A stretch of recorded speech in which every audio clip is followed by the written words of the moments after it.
Hello আমার দুষ্ট মিষ্টি বন্ধুরা, কেমন আছো তোমরা সবাই? আশা করি তোমরা অনেক ভালোই আছো। আমি তোমাদের সালমা আপু আবারও চলে আসলাম নতুন গল্প নিয়ে। আজকের গল্পটি শুনলে তোমাদের দাঁড়িয়ে যাবে, তাই গল্পটি শোনার আগে অবশ্যই হেডফোন ব্যবহার করো। ভাগ্নে, তুমি আমার দিকে চেয়ে কি দেখছা? মনে হয় তুমি আমাকে আর কোনো দিন দেখোনি। আমি বললাম, মামি, দেখছি তোমার রূপ, তোমার সৌন্দর্য। আজকে তোমাকে যে সুন্দর লাগছে, এর আগে কোনো দিন এত সুন্দর তোমাকে দেখা যায়নি। তোমাকে দেখে একেবারে বেহেশতি হুরদের মতো লাগছে মাম্মি। মাম্মি, আমি তোমার কাছে আজকে একটি জিনিস চাইব। যদি না দেও তাহলে আমি জ্ঞান হারাবো, মরে যাবা। তারপর আমাকে বলল, আচ্ছা ঠিক আছে ভাইগনা, কি চাও?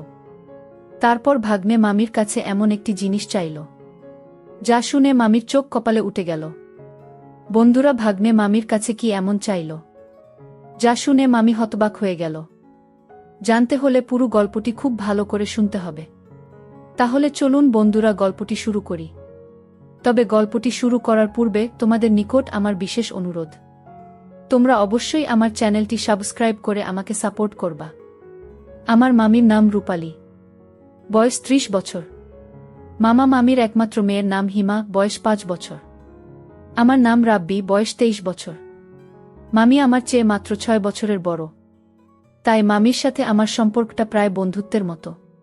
মামার সাথে যখন মামির বিয়ে হয়, তখন আমার বয়স ছিল 15 বছর।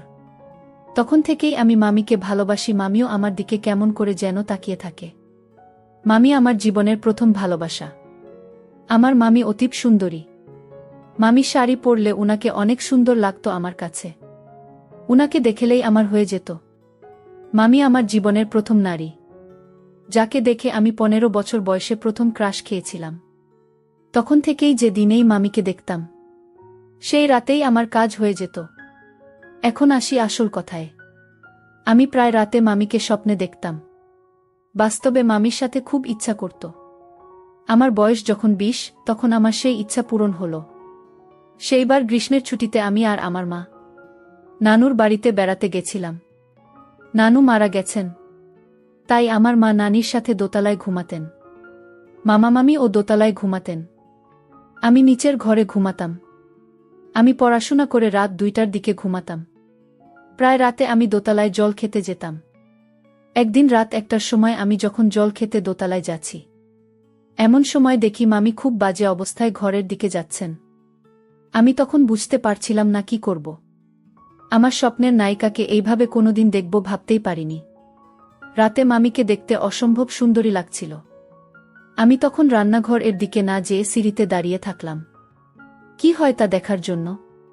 রান্নাঘরের বিপরীত পার্শ্বে গোসলখানা, আর গোসলখানার পানির কল চলছিল। বুঝলাম যে এখন মামি গোসল করবে। নিশ্চয় মামা মামি এতক্ষণ ভালো করে এনজয় করছিল। এসব ভাবতে ভাবতে আমি সিঁড়ির পাশে লুকিয়ে গেলাম, যাতে মামি গোসল করার সময় আমাকে দেখতে না পায়। কিছুক্ষণ পর মামি উনার ঘর থেকে জামা কাপড় নিয়ে আসলেন। মামি আসার সময় আমি মামিকে প্রাণভরে দেখতে লাগলাম। অন্যরকম অবস্থায় মামিকে দেখতে অনেক সুন্দর লাগছিল। তারপর মামি গোসলখানায় চলে গেলেন। আমিও পেছন পেছন গেলাম। দরজার এক পাশ দিয়ে একটু দেখা যাচ্ছিল। আমি লুকিয়ে খুব আরাম করে দৃশ্য দেখলাম। আহা, কি যে শান্তি লাগছিল, তা তোমাদের বলে বোঝাতে পারবো না বন্ধুরা। মনে মনে ভাবলাম, দেখেই যদি এত শান্তি লাগে, তাহলে পেলে না জানি কত শান্তি লাগবে। ভাবতে ভাবতে আমার রুমে চলে এলাম। আর মনে মনে ভাবলাম কিভাবে কি করা যায়, কিভাবে আমার উদ্দেশ্য পূরণ করা যায়। মামির এসব দৃশ্য দেখে আমার মাথা ভন ভন করে ঘুরতে শুরু করল। মনে মনে ভাবলাম, আমি এসব কি দেখলাম। মনের অজান্তেই আমার বিশেষটা নিয়ে আপন সুখে অন্যরকম আচরণ করতে শুরু করলাম। অনেকক্ষণ পর যখন আমার হয়ে গেল, তখন খুব শান্তি পেলাম। কিন্তু মাথার মধ্যে তো একটা চিন্তা, কিভাবে আমার স্বপ্নের নায়িকাকে, মানে মামির সবকিছু কিভাবে কখন আমি দখল করতে পারি। এই চিন্তা করতে করতে হঠাৎ করে আমার কি জানি হয়ে গেল। বুঝতেই পারছেন বন্ধুরা, আমার অন্য কিছু হয়ে গেল। আর আমি একটু স্বস্তি ফিরে পেলাম। কিন্তু আমার হওয়ার পরেও আমার মধ্যে টান টান ভাব আসছিল।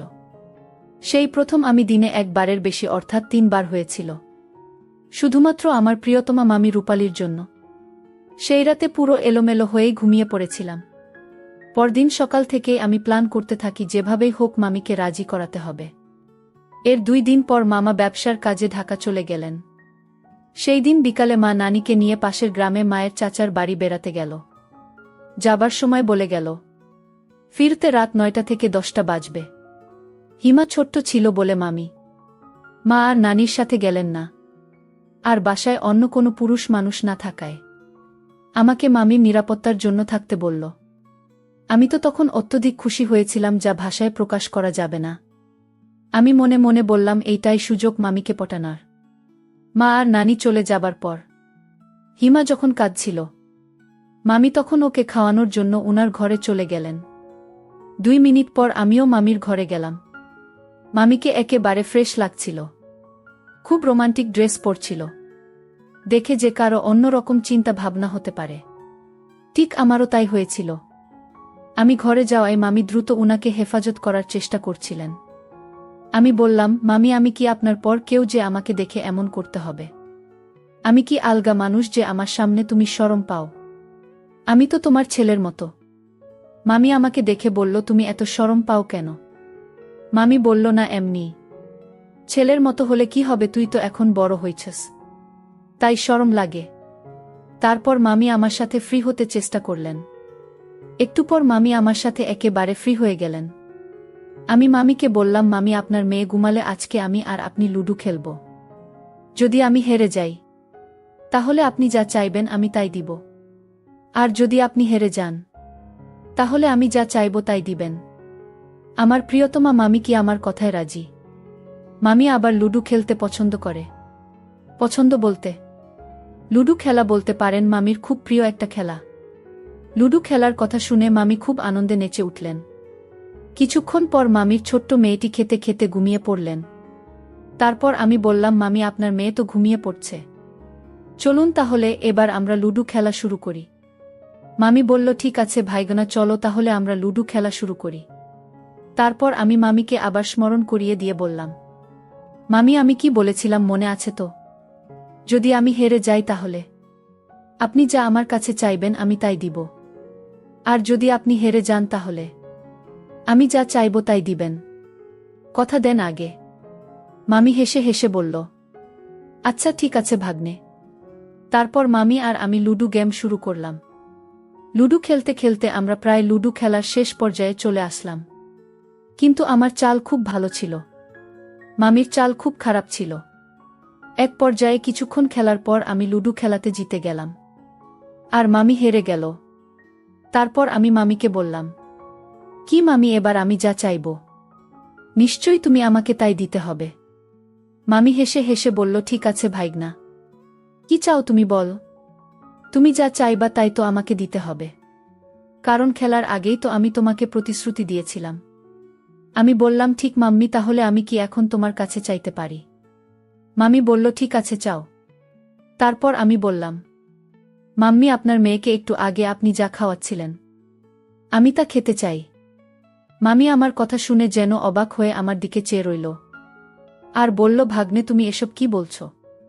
তুমি এমন পোলা পাইনের মতো বায়না ধরবে আমি তা কখনো কল্পনাও করতে পারি নাই। ভাগ্নে এটা সম্ভব না। তারপর আমি বললাম, না মাম্মি, তুমি কিন্তু আমাকে কথা দিয়েছিলে আমি যা চাইব তাই দিবে। এখন তাহলে মামি তুমি কিন্তু তোমার কথার বরখেলাপ করতেছ, এটা ঠিক না। মামি আমার মন খারাপ দেখে তার মনে একটু দয়া হলো। সে বলল, আচ্ছা ঠিক আছে ভাগ্নে, তোমার যখন ইচ্ছা নাও, তুমি এবার ইচ্ছা মতো নেও, আমি কিচ্ছু বলবো না।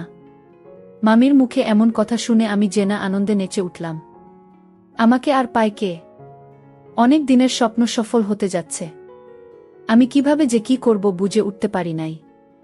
তারপর মামি আমাকে বলল, ভাইগ্নে তুমি এখানে একটু বসো, আমি রেডি হয়ে আসছি।